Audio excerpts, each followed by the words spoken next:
കേരളത്തിന്റെ രാഷ്ട്രീയ ഭൂപടത്തിൽ ഏറ്റവും നിർണായകമായ തദ്ദേശ സ്ഥാപനമാണ് കൊച്ചി കോർപ്പറേഷൻ. പശ്ചിമ കൊച്ചിയും കൊച്ചി നഗരമേഖലയും അടങ്ങുന്ന കോർപ്പറേഷൻ ചരിത്രത്തിന്റെ ഭാഗമാണ്. കൊച്ചിൻ കോർപ്പറേഷന്റെ ഭരണം പിടിക്കാൻ 3 മുന്നണികളും അരയും തലയും മുറുക്കി കളത്തിലുണ്ട്. കൊച്ചിൻ കോർപ്പറേഷൻ നിലവിൽ വന്നിട്ട് 58 വർഷം.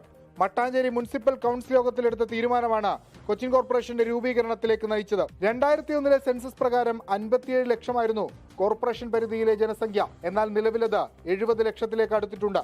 കൊച്ചിൻ കോർപ്പറേഷന്റെ ഭരണം പിടിക്കുക എന്നത് തദ്ദേശപ്പോരിൽ മുന്നണികൾക്ക് അഭിമാന പോരാട്ടമാണ്. 2000-ന് ശേഷമാണ് കൊച്ചി കോർപ്പറേഷൻ രാഷ്ട്രീയ ഭൂപടത്തിൽ നിർണായക കേന്ദ്രമായി മാറിയത്. 2005 മുതൽ 10 വരെ CPIM-ന്റെ മേഴ്സി വില്യംസ് ആയിരുന്നു മേയർ.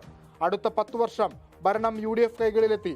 ആദ്യം ടോണി ചമ്മണിയും പിന്നീട് സൗമിനി ജെയിനും മേയർ കസേരയിലെത്തി. 2020-ൽ സ്വതന്ത്രരുടെ പിന്തുണയോടെ LDF ഭരണം പിടിച്ചു. Advocate M. അനിൽകുമാർ മേയറായി. ഇതുവരെ പറഞ്ഞത് കൊച്ചിൻ കോർപ്പറേഷന്റെ ചരിത്രത്തെക്കുറിച്ചാണ്.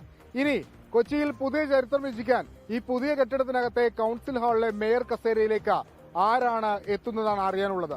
ആരായിരിക്കും കൊച്ചിയുടെ പുതിയ വനിതാ മേയർ? ഭരണനേട്ടങ്ങൾ ഉയർത്തിപ്പിടിച്ചാണ് LDF പ്രചരണം. തൊട്ടുകാണിക്കാൻ വിജയ പദ്ധതികൾ ഒരുപാടുണ്ടവർക്ക്. തുരുത്തി ഫ്ളാറ്റ്, PNT കോളനിയുടെ മാറ്റം, ബ്രഹ്മപുരം, സമൃദ്ധി, അങ്ങനെ നീളുന്നു. എന്നാൽ ഇതെല്ലാം UDF ഭരണസമിതിയുടെ പദ്ധതികളെന്നാണ് മറുവാദം.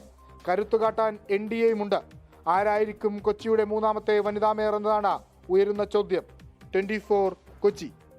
ലോകത്തെവിടെയായാലും ഏത് സമയത്തും 24 വാർത്തകളും ഓഗ്മെന്റഡ് റിയാലിറ്റി പാക്കേജുകളും എക്സ്പ്ലെയിനറുകളും വിശദമായി കാണാൻ ഞങ്ങളുടെ YouTube ചാനൽ നിങ്ങൾക്ക് സബ്സ്ക്രൈബ് ചെയ്യാം.